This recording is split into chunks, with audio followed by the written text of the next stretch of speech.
Hello friends, students, how are you? पढ़ाई कैसी चल रही है?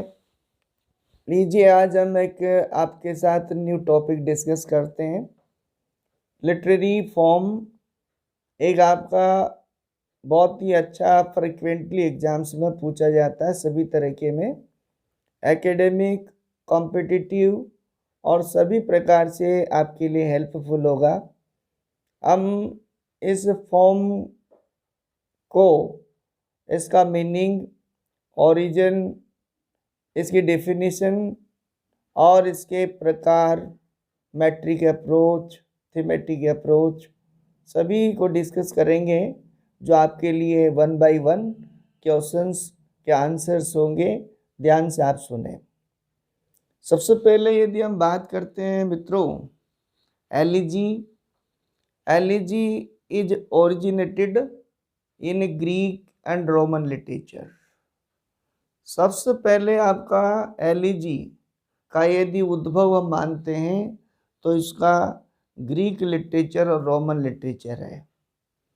लेकिन यदि हम इसका ओरिजिनेटेड वर्ड डिस्कस करते हैं तो ग्रीक वर्ड इसका ओरिजिनेट माना जाता है और ग्रीक वर्ड है एलिगौस। एलिगौस जो वर्ड है वही later on in English elegy आपका जो है टर्म है। यदि हम मीनिंग की बात करते हैं, डिक्शनरी मीनिंग की बात करते हैं, मीनिंग ऑफ एलिजी टर्म क्या होगा, तो हम इसको डिक्शनरी मीनिंग के अकॉर्डिंग ये कह सकते हैं लेमेंटेशन। अल्टरनेटिवली हम जब चलेंगे तो इसके बहुत सारे मीनिंग और भी सिमिलर आप समझ सकते हैं। सॉरो, डेस्पेयर एंड टीयर्स, इस तरह से इसका यानी जो है मीनिंग है। It's meaning it self reveals it's background. इसका जो अर्थ है डिक्शनरी, वही इसके यानी बैकग्राउंड को आपको डिफाइन करता है। हम यदि इसकी डेफिनेशन की बात करते हैं, there is no certain definition to elegy, but as its meaning and the nature of elegy is structural and thematic।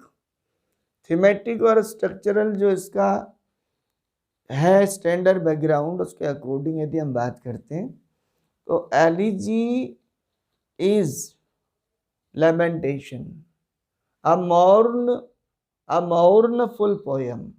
हम ध्यान रहे, यदि हम बोलते हैं वर्ड को MOURN, मोurnful, ये आपके एग्जाम में भी इधर उधर से आपको पूछा जाता है, इसका हम ध्यान रखेंगे।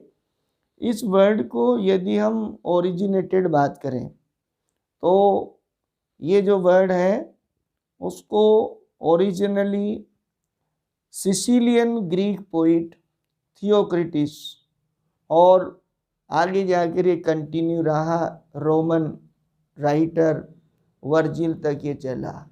सिसिलियन थियोक्रिटिस टू रोमन वर्जिल तक जब ये चला तो इसके बाद इस पोएम का, इस फॉर्म का स्टैंडर्ड बढ़ा और ये एक प्रकार से लिटरेचर का एक मेन स्ट्रीम बना। इसको बहुत ज़्यादा यूज़ किया जाने लगा और क्लासिकल बेस पर यदि हम बात करते हैं तो इस पोएम का जो अर्लियर जो रूप है, काइंड्स की यदि बात करें, फॉर्म्स की बात करें, तो बेसिकली और broadly there are two kinds, formal elegy and pastoral elegy. Later on pastoral elegy as पर the theme based is regarded personal, हम उसको पर्सनल, इनफॉर्मल, इस तरह के नामों से यानी जो है जानने लगे। यदि एलिजी के मीटर की बात करते हैं तो generally elegy is written in iambic pentameter. Iambic pentameter continuously runs in elegy, but basically elegy's meter is alternatingly hexameter and pentameter। यदि हम क्लासिकल पोएम्स की बात करते हैं तो उसके बेस पर आपका ये इसमें हेक्सामीटर और पेंटामीटर, जो कि हम किसी वीडियो में, पिछली वीडियो में भी हम आपसे डिस्कस कर चुके, what does mean hexameter and what does mean pentameter. Go my previous और अदर वीडियोस ऑन यूट्यूब, तो आप वहाँ देखेंगे, इसको अच्छी तरह से हमने क्लियर कर रखा, परिभाषित कर रखा। पेस्टोरल एलिजी की हम यदि बात करते हैं तो pastoral elegy itself in England came from the Latin word pastor, that means basically it was to the shepherds।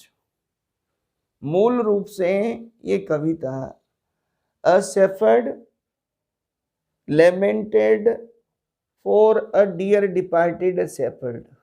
एक शेफर्ड ने, एक गडरे ने अपने अजीज, अपने प्यारे मित्र, जो आत्मिक तरीके से, व्यक्तित्व से बहुत यानी अच्छा, निर्मल और निष्पाप मित्र होता था, उसके यानी याद में जो आंसू बहाए, वो ये कविता उस फॉर्म में आने लगी।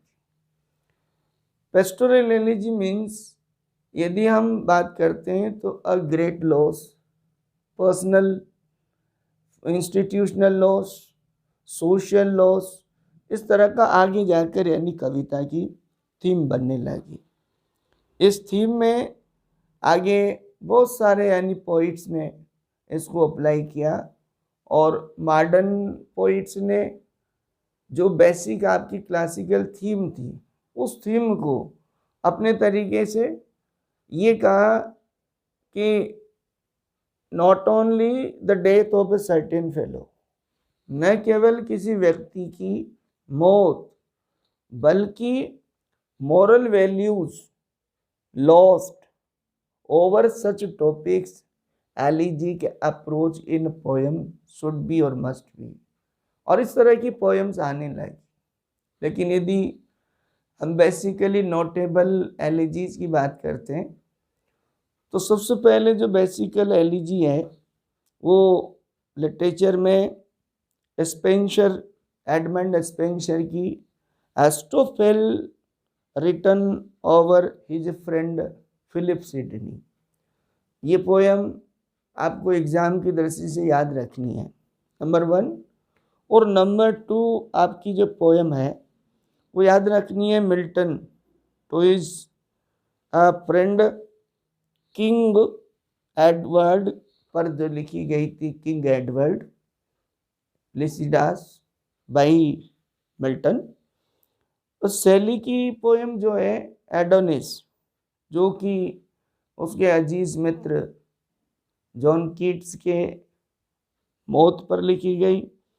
और एक लास्ट जो पोएम है वो है अर्नोल्ड, और अर्नोल्ड की थेरेसिस पोएम जो हग क्लाउस का जो मित्र है उस पर लिखी गई।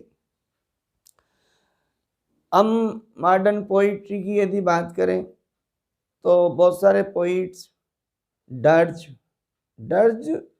को भी एलिजी मानते हैं, लेकिन बहुत बेसिक माइनर यदि डिफरेंस की हम बात करें तो dirge is just differ from elegy. Elegy is a form while dirge is a term in literature। Dirge means death song, but dirge can't be regarded the elegy। इस चीज़ का विशेष आप ध्यान रखें।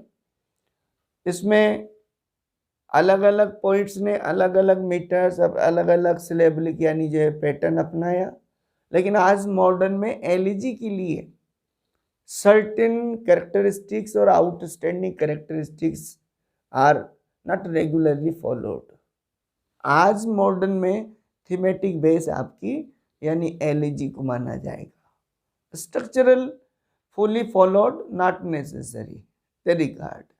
आज ये कहा जा रहा है, माना जा रहा है कि स्ट्रक्चरल, चाहे कविता में एलिजी की सारी स्ट्रक्चरल जो रिक्वायरमेंट्स है वो फॉलो हो ना हो, लेकिन थीमेटिक बेस पर जिस कविता में कवि डियर डिपार्टेड सोल पर फॉर हिज और her outstanding characteristics in the welfare of the personal account and in the welfare of the social account, इन दोनों आधार पर उस किसी व्यक्ति के, उस किसी महान आत्मा के इस दुनिया से चले जाने पर, बिछड़ जाने पर जो नुकसान होता है, उस पर जो वेदना, दर्द और सोरो, पीड़ा व्यक्त की जाती है, ऐसी कविता को हम एलेजिक फॉर्म बोलेंगे। तो आपके पास क्या हुआ? Elegy is a form in literature. आपके आया कि एलेजी का जो ओरिजिन है वो आपका ग्रीक और रोमन लिटरेचर। सबसे पहले आपका elegy in classical Theocritus and Theocritus to Virgil, then in England. उसके बाद जब इंग्लैंड में ये प्रचलन में आई, साहित्य में जब आई, इसका ओरिजिनल आपके पास वर्ड आया, Latin word, Greek word, that elegeia. और हम इंग्लिश में जब मीनिंग लेते हैं एलिजी का, तो आपने मीनिंग सीखा, एलिजी मीन्स लेमेंटेशन, अ मोर्नफुल पोयम। आपने ये भी देखा कि बहुत सारी कौन सी वर्ड फेमस यानी पोयम्स हैं, और फिर पर्सनल पोयम्स हम लेते हैं। तो एक थॉमस ग्रे की जो poem elegy written in country churchyard, इस पोयम ने आपका स्ट्रक्चरल कैरेक्टरिस्टिक्स को फॉलो किया और वर्ड लेवल से यानी जो है प्रसिद्ध हुई। हमें उम्मीद है कि आपको ये हेल्पफुल होगा। Thank you, have a nice day.